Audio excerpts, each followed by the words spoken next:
Welcome, ladies and gentlemen, to the Rebel News Livestream on this, a Thursday, September 29th, 2022. I'm David Menzies, and my co-host, let me tell you a little bit about my co-host, folks. Do you know that today is National Coffee Day? And when I go out for a coffee with my friend, I only take my coffee with cream, no sugar, because she's that darn sweet. She is the she-devil with a spatula. She is the Khaleesi of Coburg. She is Tamara Ugolini. How you doing there, Tamara? Well, I'm doing even sweeter now, David. Thank you for your kind words, as always. I was looking for my coffee mug, but I think I've drank too much already today. So that's every day for me is National Coffee Day because motherhood and working life. You know, it's funny, Tamara, on National Coffee Day, Tim Hortons has given us another reason to hate them in addition to the vaccine apartheid at their summer camps that you reported on so brilliantly. They've launched a new fashion line. Folks, it's hideous. They've built in these little pockets for you to put your sandwich or whatnot. It looks like a jogging suit, but there's no jogging required. I think that might be a big part of the problem as we tackle the obesity issue in Canada. But how about this, Tamara? How about Tim Hortons? You know, you get back to basics, what's on the menu. How about bringing back the blueberry fritter that you got rid of for no reason? How about baking the donuts fresh in the store instead of those frozen pucks that you thaw out every day? I mean, enough with the gimmicks, enough with the Justin Bieber and the Tim Biebs and all that. Concentrate on the food and beverage, and then we'll be happy. And by the way, revoke that outrageous vaccination policy. Then we can start being Tim Hortons fans again. Oh, and don't delete ads promoting the Canadian oil sands. I forgot about that from about 3 years ago. That is my Tim Hortons rant on this, Tamara, National Coffee Day. Well, it's no longer Tim Hortons, right? We know that it's now owned by, I think it's Brazilian oligarch Burger King et al. That's right. And it's amazing. Because Burger King is out of Miami, but the Brazilian company that owns, I think it's Burger King, Popeyes, Tim Hortons, for tax reasons, they're based in Toronto. And it's too complicated for me to figure out. But I wonder if Tim Horton, one of the best NHL players of all time, who co-founded the chain with Ron Joyce, the former police officer in Hamilton, if he could see what's become of his Tim Hortons, I mean, I'm sure he'd be so impressed at how huge it's grown, not only in Canada, but in the United States. But in terms of the direction, in terms of the wokeness, in terms of the vaccine apartheid policies, I don't think Tim Horton would be down with that revolution. Oh, and one more thing. Will you kindly add the apostrophe again like you used to have in your sign? It's not Tim Hortons without an apostrophe. Because his name wasn't Hortons, it was Horton. So if it's Hortons, it's apostrophe S. That's just me. I kind of like good grammar. Okay, Tamara? All right, we've gotten the grammar police out of the way. Let me just tell our viewers, if they're just tuning in, they're probably wondering what the heck is going on here. So welcome to our daily live stream. Obviously today it's David Menzies and myself, Tamara Ugolini. We're streaming live on YouTube, Rumble, Odyssey, and Getter, and I think Twitter as well. We've added that in sometimes, so we may be on Twitter as well. On Rumble, you can pitch in a small monetary donation. Sorry, on Rumble and Odyssey, you can pitch in a small monetary donation and engage with us directly throughout the live stream. So we've limited that to $5 and up. We'll show the dollar chats on screen, but we won't always respond to them because it just gets so clogged. We have so much to get through that we're finding we are spending a lot of time on those little dollar chats. So we're going to focus on the $5 chats and up. And on Rumble, you can do that through a Rumble rant. And then Odyssey, you can engage with us through what is called a hyper chat. And I think there's a portion of this live stream. So if you're watching us on YouTube, unfortunately, we can't get into the nitty gritty of questioning the COVID science. And so I believe toward the end, we have some topics that may get into the weedy territory with questioning the science. And unfortunately, that contradicts the Ministry of Truth at YouTube and their community standards. So we will have to get off of the YouTube platform, and then you can join us on those other platforms, Rumble, Odyssey, Getter, and I believe Twitter as well. So we'll give you a fair warning if and when that happens so that you can hop off and join us. And we have a lot of topics to get through, David, including it being National Coffee Day. I always appreciate you informing me which day we have today. You never fail to surprise me with, with your comments. I mean, Tamara, it's a shame that we can't talk about as openly as we can about the COVID nonsense because, folks, there is no reporter in our great Dominion that is doing better reporting on this, getting to the nub of the matter, the crux of the matter, getting to the real truth than Tamara Ugolini. She is just knocking it out of the ballpark. She is giving you the stuff the mainstream media will not cover, will lie about, actually. And it's just a shame that YouTube's rules are such that, it's perversely ironic, YouTube being based in the land of the First Amendment, all that free speech. No. You can't question the narrative. So that is a shame indeed. But what we can still question, at the risk of being deemed mentally ill, because if you're a climate change denier, I don't know if you saw that story last week, folks, or you, Tamara, those who question climate change have been likened to those suffering from mental illness. I swear to God, I'm not making this up. But the latest story is adapting to change faster will save Canada billions, new analysis shows. Tamara, did the CBC get that headline right? Because I'm thinking adapting to climate change faster will cost Canadians billions rather than save. What's going on? What is the unspoken strategy with this analysis on climate change? Well, again, I wonder about the analysis if it's just more faulty modeling that, we've seen throughout the COVID narrative that was relied on so heavily to predict the future and inform really bad policy. As we see, we can look back into the looking glass now and just see how devastating some of these policies based on faulty predictions were. So I wonder what this analysis really is, if it's a modeling prediction or how they come up with these this science, the climate science that they're alleging. But basically, the article is saying that, you have to make investments now up front to, I guess, try to save money later.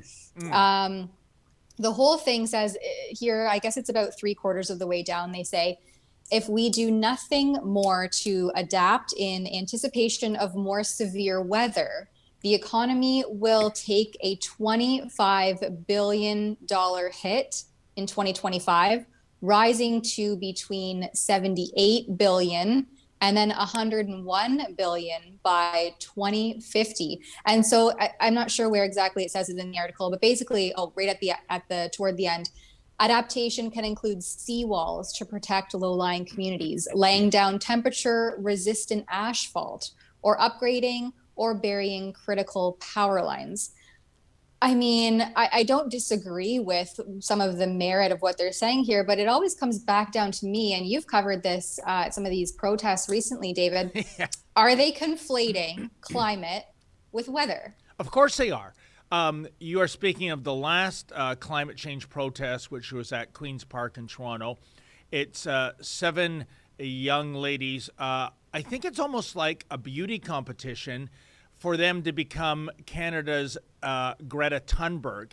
That's what it seems like. I bet you there's a lot of... I think you assumed a gender there. Just don't... There was 6 and a genderless one, I think. Oh, that's right. There a two-spirited one that uses the they, them pronoun. So, in one respect, she has one-upped Greta Thunberg. I can almost hear the cascades of how dare you. But we went to Queen's Park. We covered that. I don't know if we can throw to a clip of that, because what was unique about this protest is these 7 youngsters are going to court against Ontario for their so-called reckless attitude toward climate change. It's a no-hoper lawsuit. I'm not even sure the status. It might have already been heard or thrown out. But the thing is, once again, Tamara, because we question the narrative, they will not talk to Rebel News. In fact, they tried to intimidate me and my cameraman that day by getting literally right up close to us. So I guess we know that COVID is over, because so much for social distancing. There was one guy, he was so close to me, if I stuck out my tongue half a millimeter, we'd be kissing, and I certainly don't want that to happen. And again, Tamara, it speaks to the point that if you can't articulate your position at a demonstration for the public where you're hoping to get media coverage, it really isn't much of a point you're trying to hammer home in the first place. But they're happy to talk to the Toronto Star, and one of the plaintiffs, I believe she was 15, her impetus for going ahead with this lawsuit was, you remember that big wind event in southern Ontario back in, I think it was May, Tamara, where there was considerable damage, some trees fell, shingles blown off roofs, And her quote, I'm paraphrasing, she said she was in traffic and she saw a big oak tree just fall down. And then she turned around, and then behind her, she saw another oak tree just fall down. And that's when I knew climate change is real. Oh, well, of course, that speaks to your point. No, that's a severe weather event. That's not climate. Climate and weather are not interchangeable. We only have accurate weather records, for that matter, going back about 300 years, Tamara, whereas this planet is billions of years old. So what I'm saying is that in a geological timeline, 300 years, 3 centuries is not even a blink of an eyelash on the timeline. And we're talking, when we go back hundreds of millions ago, Tamara, there were the dinosaurs. There were no Homo sapiens around at that time. I believe there's been 5 mass extinctions that have occurred on the planet before there were, SUVs and skidoos and whatnot. So maybe there's something more at play when it comes to climate change. Maybe it's not man-made. Maybe it's solar-related. Maybe it's the nature of the planet itself. That's why I discount these arguments. If we're the ones killing the planet, what happened during those past 5 mass extinctions in our planet's history? Well, that's exactly it. And maybe the powers that be are saying, hey, you know what? This world is getting way too out of hand and it's time for another mass extinction. I always wonder if we're just on that path regardless. And with all this new wokism and this climate activism and the fact that apparently increasing carbon taxes and getting the little guy, all Canadians in their pocketbooks, will somehow stop severe weather events and the climate. Well, that's exactly it. The headline, Tamara, adapting to climate change faster will save Canadian billions. And they're talking, you went through the itinerary, walls to prevent waves from crashing into the mainland, the asphalt altered to, endure extreme heat, etc. But wait a minute. So that costs money. That costs billions of dollars. So we're going to spend billions to save billions? Isn't that a zero-sum game at best, Tamara? The whole article, I was, you're trying to make sense of it and going, okay, how did you come to this conclusion that you can spend billions now to save billions later? But what if you actually don't need to save those billions later because you planned for all of these things that never actually came to fruition or weren't as severe as the modeling predicted, as we've seen, like I said already, throughout the last 2 years, this faulty modeling never came to fruition. And we've seen that repeatedly also with the climate alarmism. Yep. Like the first paragraph here in this article says, Canadians will see lower incomes and a choice between higher taxes or fewer government services if there isn't more effort to adapt to the changing climate.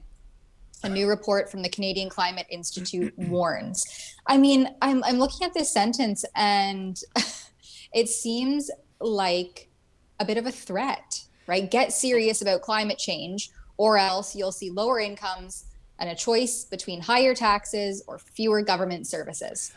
Tamara, is it really that much of a downside to have fewer government services? I mean, look at the Right. aftermath of Hurricane Fiona that, hit Atlantic Canada extremely hard. And what did we get on Twitter last week from the Department of Fisheries and Oceans? A stern warning telling Atlantic Canadians that if any wayward, unauthorized lobsters show up on shore, you are strictly prohibitive from harvesting them. In other words, do your civic duty and go hungry in the dark while we figure things out, such as getting relief teams from the U.S. into the Maritimes and Newfoundland. Oh, but so sorry for the delay because they're being held up at the airport due to arrive can issues. Give me a break. Government is an impediment. I mean, it's almost an oxymoron, government services. Yeah, the amount of red tape in place, especially by this Liberal government, is just absolutely absurd. And it's holding up Canadians instead of doing what I suppose under the guise that their intention is to make things safer and more convenient. It's doing the exact opposite. So when they say fewer government services, I'm actually sitting back and going, okay, I could deal with fewer government services, and let's deflate the bloated bureaucracy and put some of those taxes to better use. I mean, Sheila Gunn-Reid just had a report out last night about the electric vehicles, or sorry, maybe that's coming out later today, but about the way that the Liberal government has wasted funding toward electric vehicle charging stations. So stay tuned. Actually, I think that'll be coming out later today. Yeah. So stay tuned for that report. But it just shows the gross, I don't even want to say negligence, but just the way that the government has, been spending unabated to virtue signal these initiatives, which actually end up not making any sense and never going to any sort of use that will prevent climate and weather. And again, they're just conflating those two words. And who's to say that if you build a seawall, that's going to prevent flooding? Yeah. Maybe the flood never comes, or maybe it's more than what was built for. Spending now to save later in this capacity just seems hugely hypocritical and oxymoronic. And Tamara, on that note of Sheila's upcoming report of putting EV stations essentially in areas that are inaccessible to automobiles, I have a small example of government incompetence when it comes to that. I think I reported on this about a year ago or so. At City Hall in Toronto, Nathan Phillips Square, there's a huge underground parking lot. There are 3 green charging parking spaces. So if you have a green plate and you need to plug in your electric vehicle or plug-in hybrid, there are 3 spaces. Oh, that's jolly. Guess what, Tamara? There's only 2 chargers.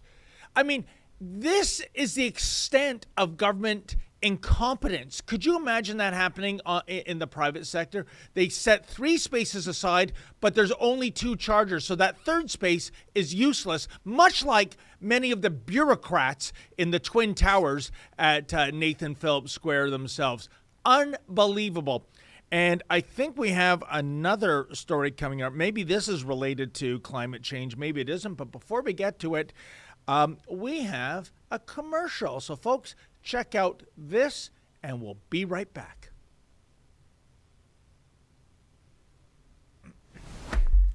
My mug? I know. It's pretty cool.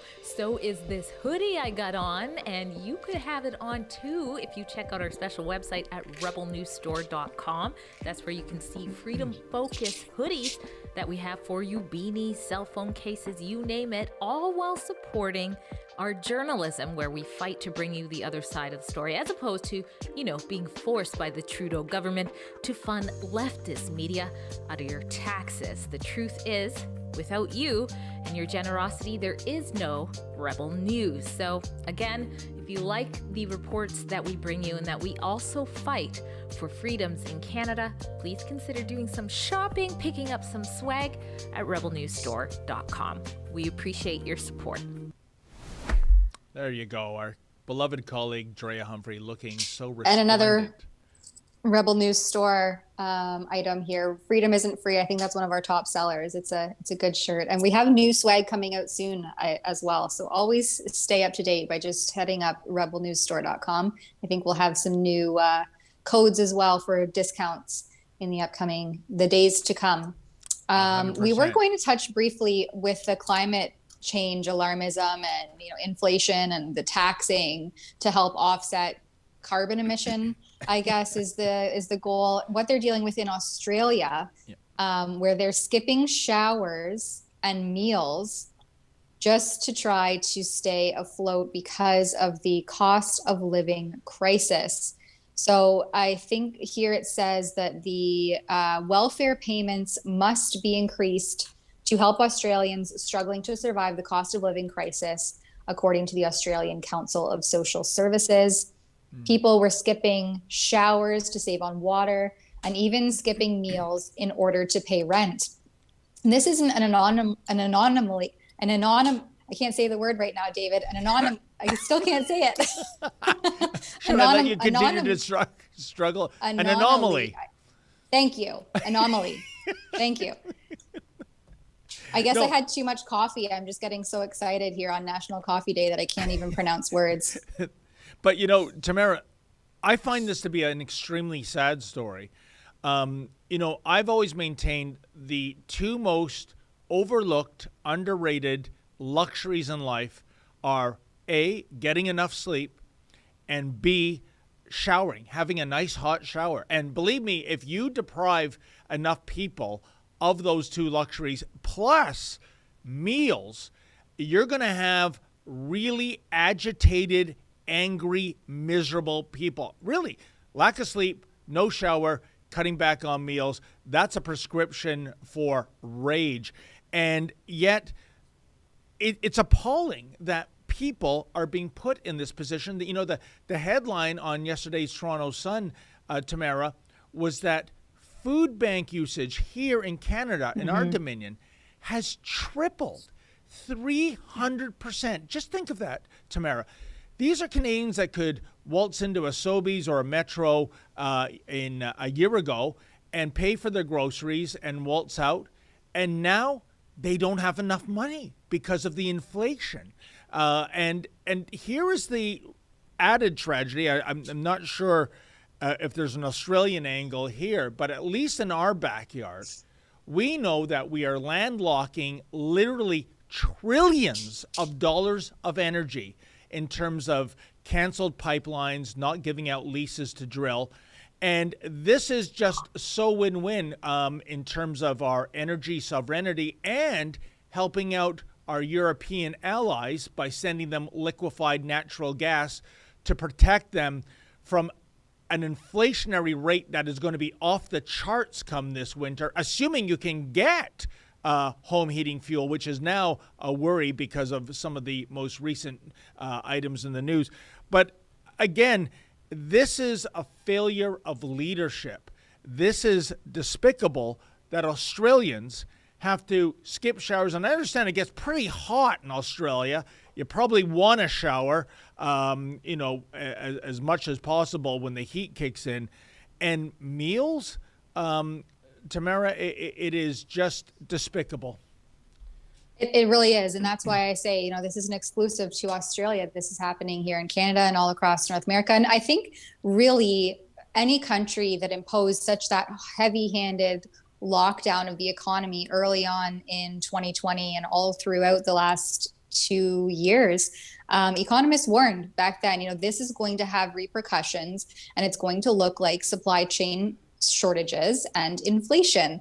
And so here we have the fallout of those failed policies, and people sadly back in 2020 and even into 2021 were not denouncing them for the repercussions that they were going to have. And so my heart goes out to all the people being negatively affected by this, but also in hindsight, we should have considered that this was going to be the result of those kinds of unprecedented measures taken by the government on really a coordinated and orchestrated global scale.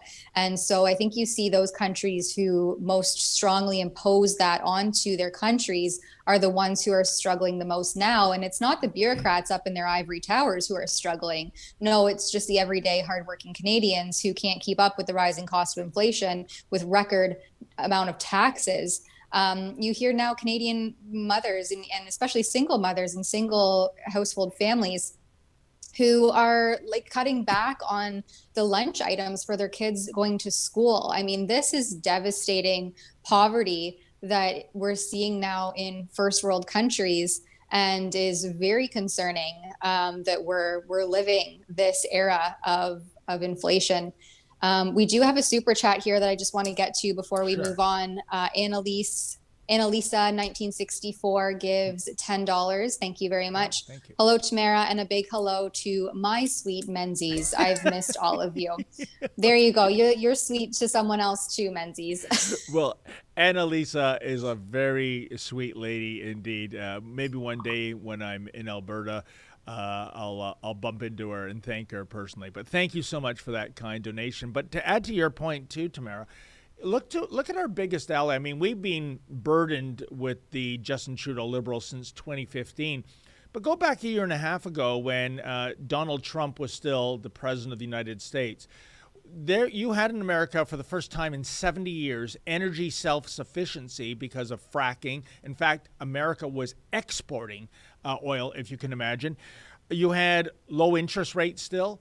Inflation was not a thing. Historically low unemployment, including categories such as black unemployment, Hispanic unemployment, Asian unemployment, women unemployment, all low. Added to the fact that I think the world was a hell of a lot safer place going back a year and a half ago to where it is now. And I mean, I got to say, if you voted Democrat, from what you've seen with the Biden administration, I don't think they could ruin an economy like they have in the United States of America if they had tried to. That's how incompetent and useless they are. I'm sure most reasonable people have buyer's remorse because, again, it comes back to policies, Tamara, in the U.S. case, going from energy self-sufficiency to that bizarre spectacle of Biden on his knees begging OPEC to sell the USA more oil. It's just unbelievable. But I think not for the mass amount of the public. They're watching the mainstream media, and the mainstream media isn't shedding light or detailing any of this, and they're not providing that context that that we just heard you detail, going back to the legacy of what Trump did for the United States economy.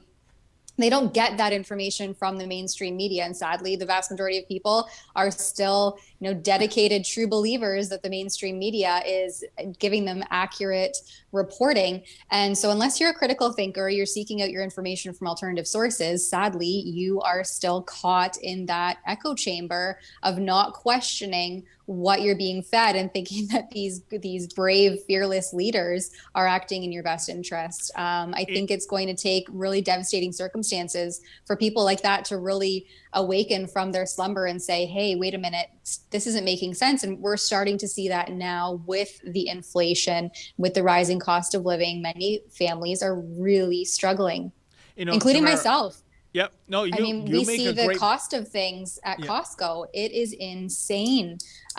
For instance, there's a box of cookies there, and Costco makes them, and it was like a little treat that we'd buy for the kids. And those box of cookies, just quickly, used to be $5.99, and then a month or two ago it went up to $6.99. I thought, okay, $1, whatever. And then last time we were at Costco, it was $9.99, and we didn't buy it often. It was a treat. We don't eat a lot of processed food anyway, but it was up to $9.99, and I looked at my kids and I said, sorry guys, we can't afford that anymore.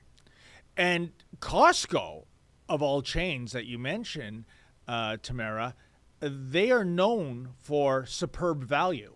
And their house brand, I always call it like I see it, Kirkland, excellent quality for a good price, or at least it was a great price maybe a year ago.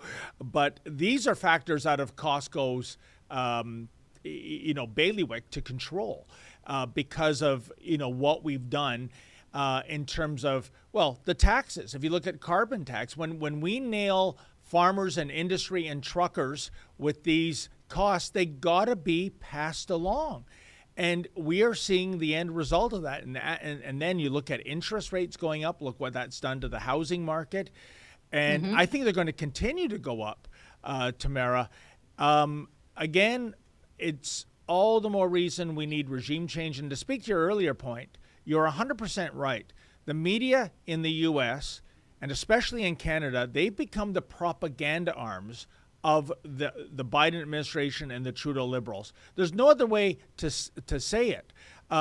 So when they give the message out, people who should know what's going on, they're being shielded from the truth, or they're being outright lied to. And Tamara, it's not just the media. I mean, if ever I've seen a president that was so ripe for parody, be it political cartooning or the late night show comedians, it's Joe Biden, but you don't see it. I was in a hotel room the other day, ready to crash, turned on the TV. It was Jimmy Kimmel that was on, and his monologue was showing scenes of Donald Trump's hair blowing in the wind when he'd get off a plane or whatever. These are images that were captured from 2017, 2018.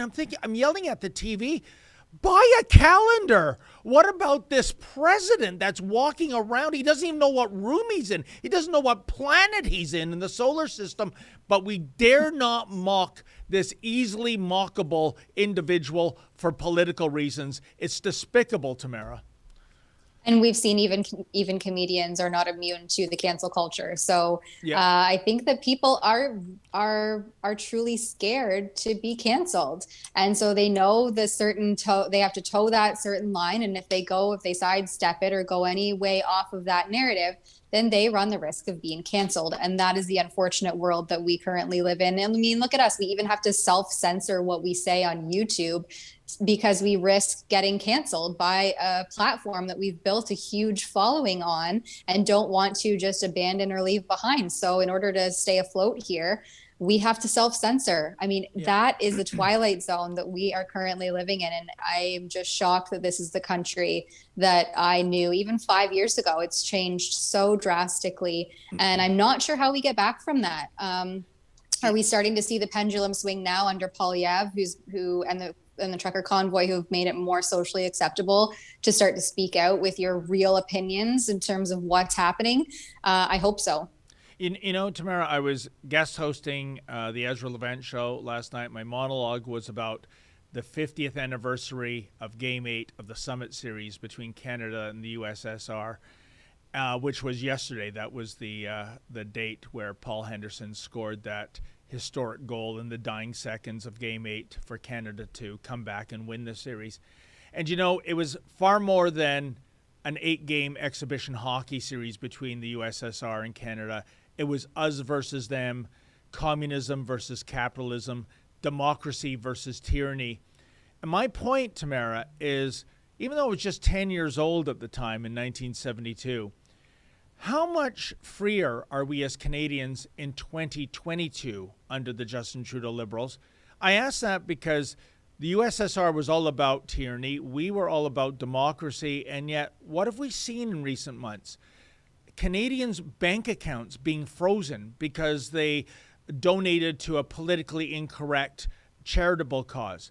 Canadians, including ex-law enforcement personnel, having their phones and computers wiretapped secretly by the Attorney General to spy on their conversations because they were seen at a freedom rally. Tamara Leach being imprisoned. The list goes on. And I just think it's perversely ironic, Tamara, that we were going up against the tyranny of the Soviet Union some 50 years ago. And isn't it odd how bits and pieces of that failed despotic empire have now come to Canada under the Justin Trudeau Liberals? Wiretapping, arresting people without cause, freezing our bank accounts. This is the stuff of tyranny, not democracy. And I just find it so shameful how we've declined in a half century thanks to this sociopath, I would call him, in office, and that would be indeed Prime Minister Blackface McGroper. Anyway, I think we have another ad break to get to before we speak out about some other wokism going on in school boards. Geez, I wonder which school board that could be. So let's run that ad, and we'll get back to business right after this. Adam Sos here for Rebel News. You know, our company is growing quickly, and we'd actually like for your company to grow too. That's why this ad space that I'm speaking through right now is actually available for you to purchase. So instead of people listening to me, they could actually be learning about your company, learning about your business. If this interests you, if this is an opportunity you'd like to capitalize on, send us an email at ads@rebelnews.com. What a fun Tamara, initiative. I got to tell you, I was a big fan of the Wendy's campaign in the 80s with Clara Peller, the little old lady going, "Where's the beef?" It became an iconic phrase in pop culture.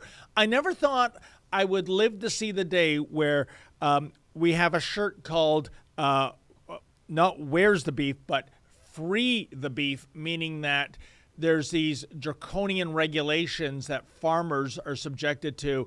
And the big picture, of course, is the likes of the WEF and the UN saying to people, you know what, put that hamburger down and have a cricket sandwich, or how about some mealworms on a bun?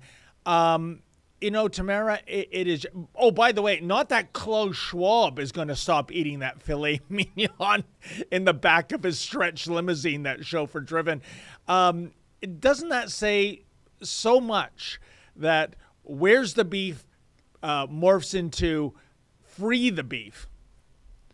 Right. I think that was part of a campaign where the Liberals were trying to institute warning labels on Canadian beef, similar to what you would have seen on the cigarette packaging, right? This is detrimental to your health, and who knows what kind of radical far left virtue signaling packaging they would have came up with. But it didn't end up passing. And so we still have those great shirts. I think they're really cute and nifty. But that whole campaign didn't end up being seen to fruition. Thank goodness, because there was so much backlash from Canadians. I mean, this is a huge market for Alberta, and why wouldn't Canadians source their own beef rather than who knows what hormone replacement beef filled junk comes from the United States? But we wanted to keep Canadian beef, pure and free. And so we launched that campaign, and luckily the Liberals got the hint that Canadians weren't impressed, and they didn't go ahead with the warning labels. But regardless, we still have those shirts up, and I love them. I think they're really cute, and completely agree. We buy all of our beef from a local farmer, and I couldn't imagine purchasing it with some sort of weird warning label that this is disastrous to your health. Meanwhile, crickets are the new rage. Yeah. And Tamara, you make a very profound point. It's not always all doom and gloom, isn't it? There are little victories here and there along the way when we go up against tyranny and bureaucratic nonsense. And this is one of them. They were going to go ahead, as you mentioned, Tamara, with cigarette package-like warning labels on beautiful Canadian beef. Can you imagine? And there was such an uprising that program was dismissed. And it's the old proverb, isn't it, Tamara? All that's necessary for evil to take lease is for good men to do nothing. And people rose up, and this ridiculous program was vanquished. But trust me, folks, the powers that be still don't like the fact that we're carnivorous, and there'll be other attacks on beef in the future. And so if you have one of those shirts, keep it at the ready, because they're not done trying to change our menus. And speaking of something kind of related to that in terms of wokism, look at that. A former NDP MP speaks out against woke school boards. Tamara Ugolini, what is this all about? I think that this is a big part of the far left overplaying their hand, as you've already mentioned, freezing bank accounts and jailing Métis grandmothers. they've really overplayed into the woke culture. And even the woke people are starting to go, wait a minute, this is way too far for any sort of normal civil society. So this former NDP MP is criticizing woke school boards over several recent controversies, saying the actions of the school boards are giving conservatives ammunition. This comes after a Twitter post from Aaron Weir, who was the Regina Louvain MP from 2015 to 2019 and a member of the federal NDP party from the same time, from 2015 to 2018, referred to the case of Carolyn Burjowski, a Waterloo, Ontario teacher who was ejected from the school board meeting in January 22 after raising concerns about age appropriateness of sexual content contained in some of the library books. Yeah, you think. And then he goes on to list another case of Mike Ramsey, who was also on that school board, who was kind of backing Carolyn, and then was later suspended from participating in school meetings for several months for allegedly violating their trustee code of conduct. And then the topping to the cake is something obviously you've been reporting heavily on, is this teacher at Oakville. Yes. Who you've come up with this kind pet name for, Busty Lemieux, Kayla Lemieux. Sounds like this shop teacher. Sounds like a burlesque performer from Yesterdecade, doesn't it? It's a new drag name, Busty Lemieux. So this has gained international attention and sparked controversy over the issue. And the school board has received backlash for its stance, and that's ongoing. So you're the best person to comment on this, David. Yes. What do you think about this NDP coming out and denouncing this wokeism that's infiltrating and apparently fueling, giving ammunition to conservatives? Well, the thing is, I think when you are an NDP MP, or a former one at least, Tamara, ringing the alarm bell about wokeism, we have achieved a jump the shark moment in terms of how incredibly crazy these school boards have gone.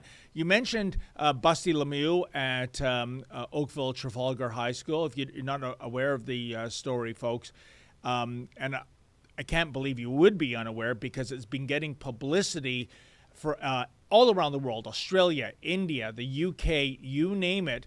Not our own mainstream media, by the way. They're ignoring this because they're usually down with radical transgenderism, but even they know that something is not quite right regarding Mr. Lemieux turning into Miss Kayla Lemieux. But here's the thing, Tamara, instead of investigating like we are, they're ignoring the story. They're burying the story with just few exceptions. The thing is, folks, this individual is ostensibly transitioning to the other gender, male to female. And I would argue that if this was a genuine transition, he would not be doing what he's doing. There you go. That's what this individual looks like. I know the idea of the tragedy that was the Hindenburg springs to mind. But the fact is, I think most in the trans community, if not all, when they transitioned, Tamara, from male to female or vice versa, they were doing it in a very subtle way. They want to blend in. I bet you and I have been in rooms where there was a trans individual and we didn't know that that person was born in the other gender.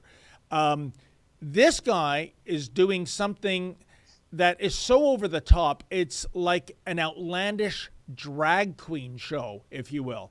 Those enormous fake breasts with the protruding fake nipples through see-through blouses, the long outlandish wig, the short, tight bicycle short shorts. He's making a spectacle out of himself. So we have to think about the unspoken strategy here, Tamara.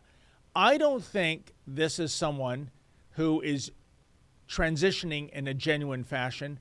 I think it is one of two things, and until we can get Mr. Lemieux to fess up, we'll only have to speculate. One is there's been some chatter on social media that this fellow has run afoul of the educrats. He was mocking gender-neutral bathrooms Wokism, etc., and was close to being fired. So could it be, Tamara, that this is a prank of cosmic proportions? That he is saying, okay, you love your Wokism, you love your transgenderism, check this out. In which case, I think Mr. Lemieux might be more of a hero than a villain. The second theory, and it's either one of the two, I'm absolutely convinced of that, Tamara, is that this individual is mentally ill. And if so, he needs care and compassion. He needs to see a psychiatrist. We have to help this individual. Those are the only two things that make sense, Tamara. I don't for a single second think this individual, in a genuine fashion, is trying to pass himself off as female. What are your thoughts as a 100% biological woman? No, I agree that the whole mockery of the transgender, the radical transgender movement is a plausible story. I mean, who better than a typically toxic masculinity bearing shop teacher to take on this mockery of a transition, while completely disavowing all of your standard shop safety measures, right? With the long sleeves and the long hair and the grotesque breasts by way of the bandsaw in the shorts. The whole thing just can't be real because it is so grotesque and unsafe in a shop environment. But, Sheila and I discussed this also on the live stream earlier this week. And she said, regardless, this is still putting on a front that includes innocent children and youth. Yes. And so even if it is a troll effort, and I really appreciated her perspective in that way, because I tend to agree that if you want to make a mockery of this situation and highlight just how absolutely absurd and insane it is, maybe there was no other way, but you're still engaging with those innocent children and youth and those young, impressionable boys. And I still don't think that is morally right or just. But again, we're living in upside down bizarro world. So sometimes desperate times call for desperate measures.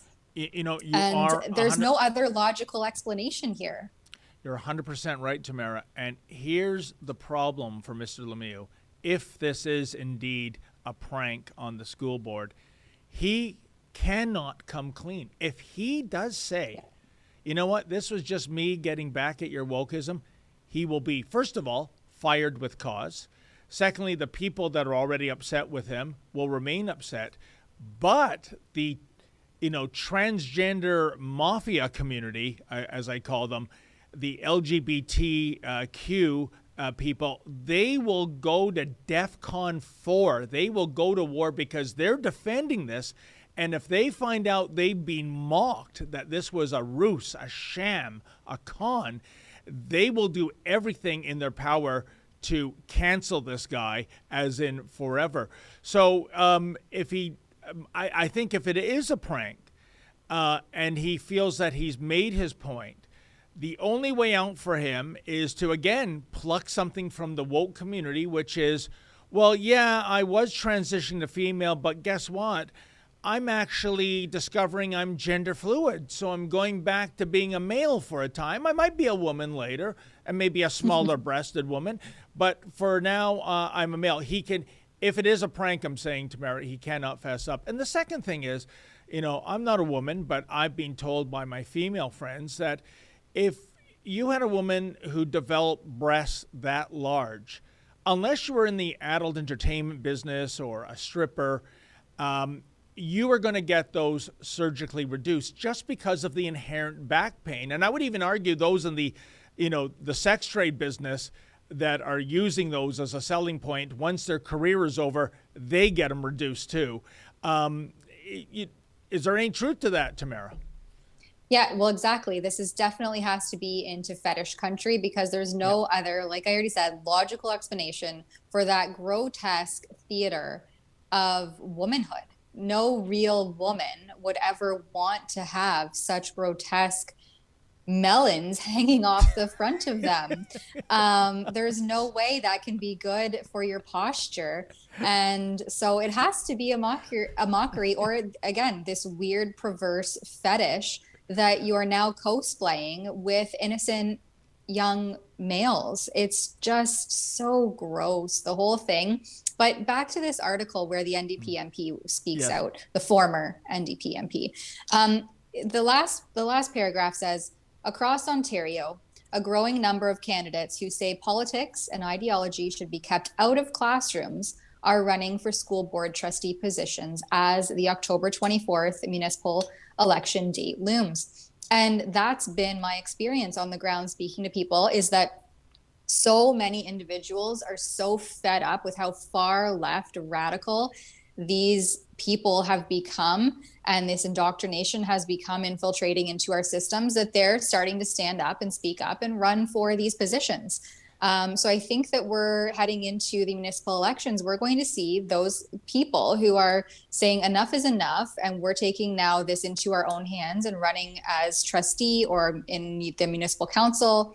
We're going to see them, hopefully, the tide turn and a sway toward people who approach this with a more balanced, rational mindset, that let's keep the politics and the ideology out of our school systems and focus on the ABCs and the 1, 2, 3s, because here in Ontario especially, our children are insanely behind in their education after 2 years of rolling lockdowns, thanks to the Doug Ford allegedly conservative government, who we saw the longest school closures in anywhere out of all of Canada and arguably North America and the world as a whole here in Ontario. So our kids are really falling behind in their basic, the 3 R's.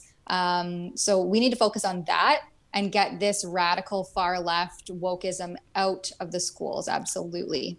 Tamara, you make a very important point here. On October 24th, Ontario municipalities, that's when the election is.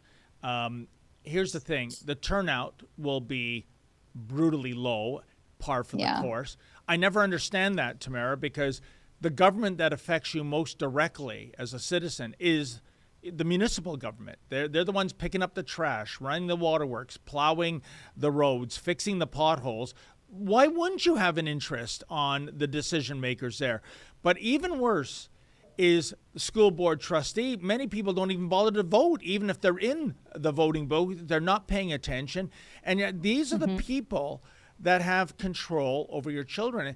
And again, much like how that beef warning campaign went down to demise, I speak of glimmers of hope out there, that it's not all doom and gloom. And Tamara, we need only look back last year in the great state of Virginia, when parents packed school board meetings. They were sick and tired of radical wokeism being shoved down their children's throats, such as critical race theory and radical transgenderism and even Marxism. And the position of school board trustee, that is the lowest elected level in our democracy that there is. But look what happened in Virginia, Tamara. This thing built like a tidal wave to the point where there was regime change last November, where Terry McAuliffe, the Democrat, the incumbent governor, was supposed to walk away with it. And instead, Glenn Youngkin, the Republican, he is now the new governor of Virginia. What I'm saying here is, if somebody is running for school trustee and they come door knocking, and even if they don't, reach out to them on their website and ask them, do you agree with this nonsense that's happening at Oakville Trafalgar High School? Do you agree that people can be canceled simply for raising an impolite question about appropriate reading material for elementary school age children? Because if the answer is yes, you now know who not to vote for. And Tamara, at the PPC-led protest regarding Busty Lemieux last Sunday in Burlington, I came across a lovely lady. She's running for school trustee in the Hamilton-Wentworth District School Board. Her position, her literature, it's promoting free speech and it's denouncing wokeism. That is the school board trustee I would vote for. So arm yourself, folks, with information. I think maybe because you are already tuned into the Rebel News live stream, you're already ahead of most people who are completely disengaged from municipal elections. But I think more important than ever, given this upcoming election, Tamara, find out who's who in the zoo, find out who supports what, and then vote accordingly. What happened in Virginia can happen here, but it needs a critical mass to get that ball rolling.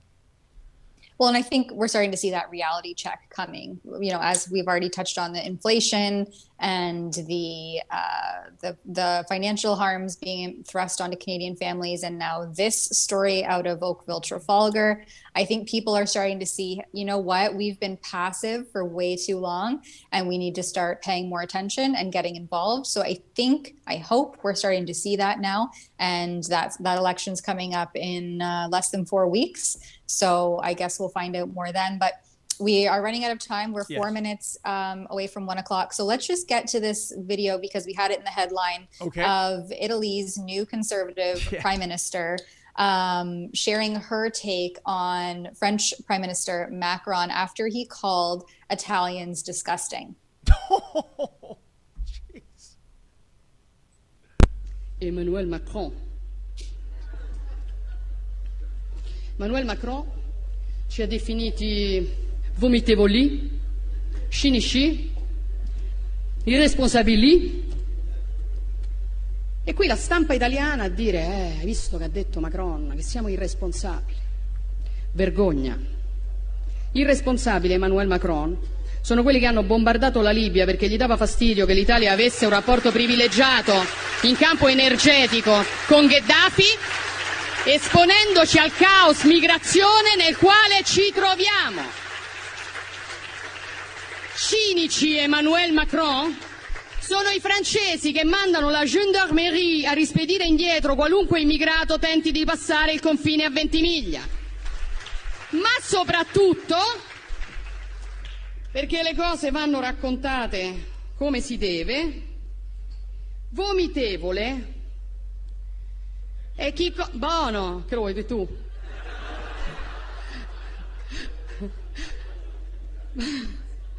Ci hai mai tolto il pathos?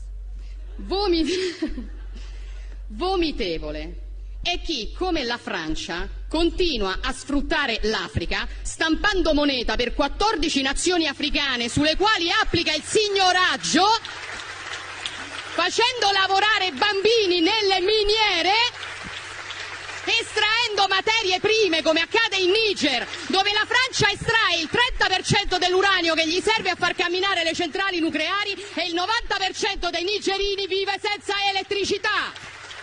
Non ci venire a fare lezioni, Macron, perché l'Africa scappa da voi e la soluzione non è spostare gli africani in Europa, è liberare l'Africa da certi europei. Non accettiamo lezioni. Chiaro?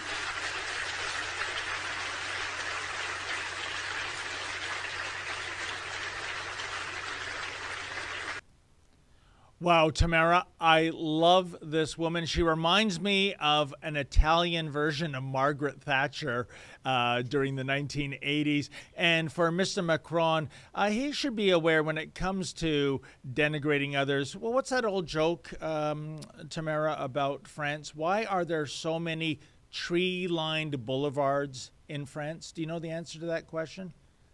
I'm not familiar. It's so the Germans can march in the shade, you see. So here, this, and just think about that, an identifiable group, Italians in this case, being labeled as disgusting. I thought this is completely against what the woke left stands for. Even if you see a 500-pound person, you're not allowed to say, I think that guy's fat. That's fat shaming. So this guy can say Italians are disgusting? This is unbelievable. Has he apologized yet for this?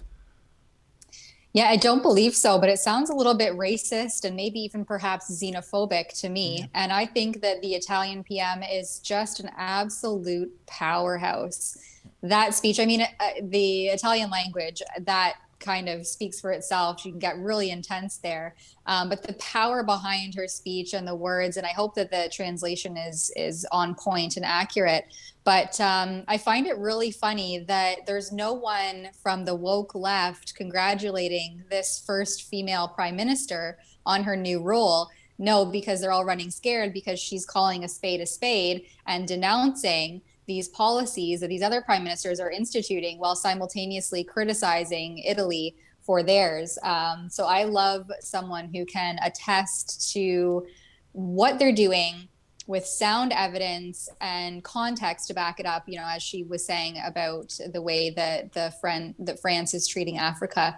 So I thought that was an absolute powerhouse of a show. And again, it further speaks to the fact that none of these, women equality lovers are congratulating her in her new role.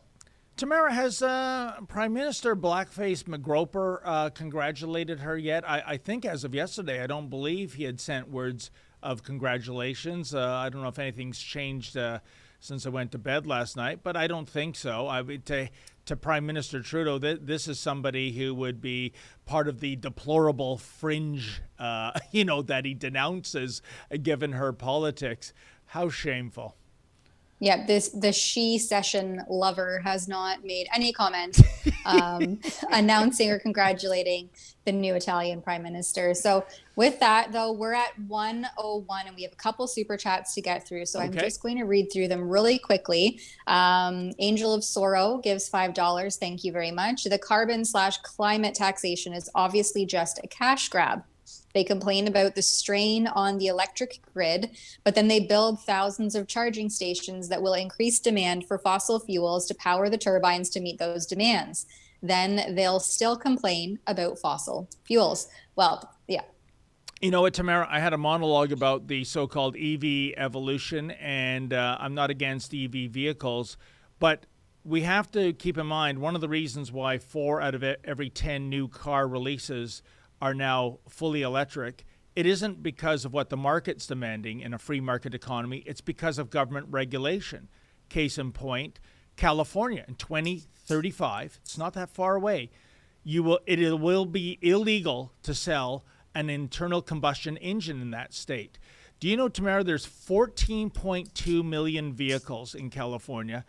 Governor Newsom wants them all to go electrified. And in the here and now, there are roving brownouts and blackouts in California because the grid can't sustain the demand.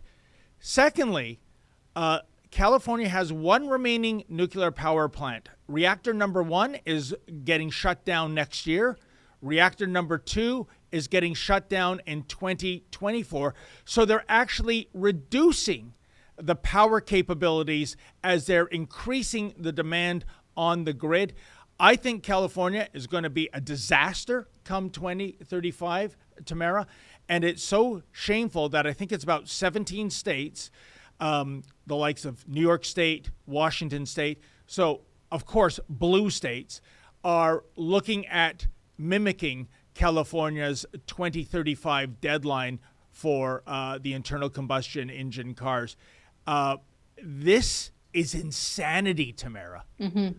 Well, even sooner than that, in Australia, there is an Australian bank announced that as of 2025, so that's only 3 years away, it will stop funding loans for new gas and diesel cars. What? So you won't even, in Australia, an Australian bank there has decided that they will no longer fund your loan for a gas or diesel engine to encourage the shift to electric vehicles. Oh, well, 3 years from now. You know what, Tamara? They're encouraging a shift, all right. If I was an Australian living in Australia and I was banking with that bank, thank you so much for your honesty in terms of your wokism and your climate change rubbish, because I'm closing my accounts and I'm shifting to Bank X to do banking with them. I don't want anything to do with you.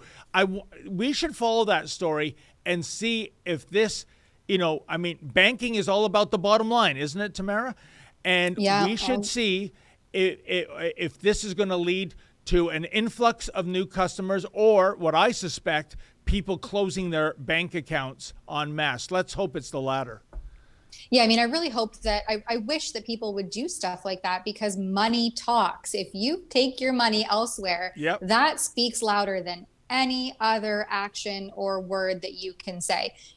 So money talks, and keep that in mind. And I think that when these businesses start to impose these things and, go cashless and things like that, then stop spending your money there. Take your accounts elsewhere and make mindful choices in terms of where you're putting your support and your money. I think that will speak louder than anything else. Oh, I hope that bank endures a 1929 style run on the bank. People lined up outside, because then they'll listen, and then let's see if they're going ahead with this anti-fossil fuels program. Stick to banking. Don't get involved in politics. Don't get involved in, changing the social norms of people. You're bankers. You're not politicians. So stick to what you know with. Yeah. C1CAS gives $5 if Lemieux is actually pushing back. Then, I missed one. Kenzie67 gives $5. Thank you. Russell Brand's new live show on Rumble clashes with yours. Boobs McGee is doing a service highlighting ridiculousness. Love you guys. Yeah, Thank we you. said that. We said that as well. It just points out the complete absurdity of how far left this has gone. So C1CAS gives $5 if Lemieux is actually pushing back. Then those may not be memories, but cajonies. Yeah, a little bit of geographic wrongness there, I suppose. But like I said, more hero than villain. But if that is indeed the case, I think he's made the point. And because as you said, Tamara, and as our colleague Sheila said, the collateral damage here are students that just want to learn shop and not be subjected to this ongoing drag queen show. And again, with all the safety regulations being broken, that seems to be, I think, Lemieux daring the Halton District School Board to come in, because now this isn't just a Ministry of Education issue. Where's the Ministry of Labor that looks over this kind of stuff, right? We should follow up on that too. We have video evidence and photographic evidence of every rule in the book vis-a-vis workshop etiquette being broken. Why aren't you saying anything? Yeah, the Ministry of Safety, OSHA, where are all these supposed to uphold safety and shop standards? Where are all of them during this absolute chaos? One more super chat. DRB1313 gives $10. Election riding redistribution is on. Some of the woke insanity. Parkdale High Park to be renamed Tayakayon High Park. How the heck do you say Tayak? I can't even say it. Rich part of riding doesn't get wokeified. Odd. Yeah, DRB 1313, you are quite right. The school was already quietly renamed over the summer. It used to be called Queen Victoria. We can't have that. That's too colonialist. That's too imperialist. That's too white supremacist. So they've named it after two people, which I think is ridiculous. I mean, it's kind of, even if these people are of merit to have something named after them, why do they have to share the same school? But it is the Toronto District School Board. You can't find a more woke school board this side of the Halton District School Board in Canada. And yeah, they, basically they got rid of the Queen. And it's incredible, Tamara, we were, since the day after Labor Day, we've been meaning to go down to that school to do streeters with the parents to see how they feel about this. It's either been a weather event or some breaking news that's kept me from going there. But I promise in the days ahead, we will go there. We'll reach out to the parents. Who knows, in that part of the city, folks, they might be perfectly okay by saying adios to Queen Victoria. But let's go out there and ask them and see what they have to say. Any more super chats, my friend? I think that's it for the day. We're almost 10 minutes over. So if you want to give up the wrap, I think that's a wrap. I shall indeed. So, folks, thank you so much for tuning in, especially a extra special thanks to those who gave us some do-re-mi. It's how we keep these bright lights on. We're not taking them out of your bank account on a Rogers direct withdrawal program like the mainstream media does. And a thank you, of course, to Olivia behind the boards. There'll be 2 other Rebel News reporters in this space at this time tomorrow. And in the meantime, folks, as always, stay sane. Hey everyone, William Diaz here with Rebel News. So you saw last week I did a video where I went and questioned conservative MPs about economic issues, about what they believe their priorities should be as an MP heading into this parliamentary session, what they think of Pierre Poilievre and what they think of Pierre